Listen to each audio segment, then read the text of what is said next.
Hitler used tricks and false promises to avoid getting stopped while he took more land. Many countries believed he would keep his word, but in 1939, when he invaded Poland, it was clear he wouldn't, and the world was forced into war. In August 1939, Stalin and Hitler signed a non aggression pact, agreeing not to attack each other and dividing Poland between them. This unexpected alliance shocked Britain and France and showed that war with Germany was now unavoidable.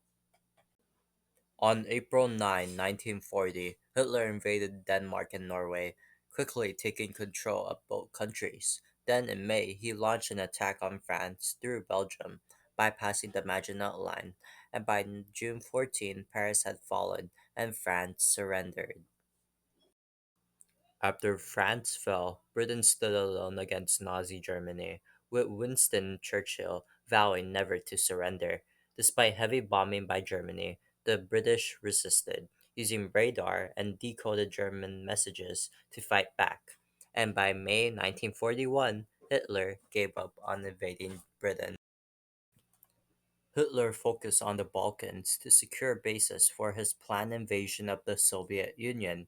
By early 1941, he had taken control of Bulgaria, Romania, Hungary, Yugoslavia, and Greece. In June 1941, he launched Operation Barbarossa, invading the Soviet Union and quickly pushed deep into the Soviet territory.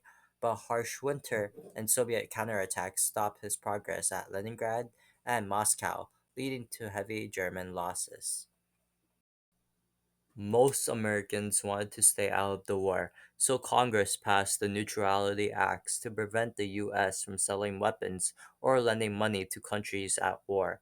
However, President Roosevelt knew the U.S. needed to help the Allies, so he passed the Lend Lease Act to send supplies to countries fighting Germany.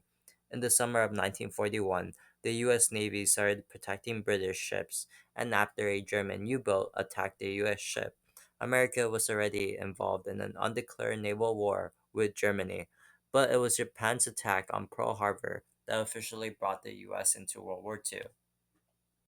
By October 1940, the US had deciphered Japan's encrypted messages and knew Japan planned to expand into Southeast Asia, which could threaten American territories. To stop Japan, the US sent aid to China and cut off oil shipments after Japan took control of the French Indochina. In July 1941, despite the oil shortage, Japan continued its conquests, planning attacks on British and Dutch colonies and American outposts in the Pacific. On December 7, 1941, Japan launched a surprise attack on Pearl Harbor, sinking and damaging 19 ships and killing over 2,300 Americans. The attack shocked the US, and the next day, President Roosevelt asked Congress to declare war on Japan and its allies.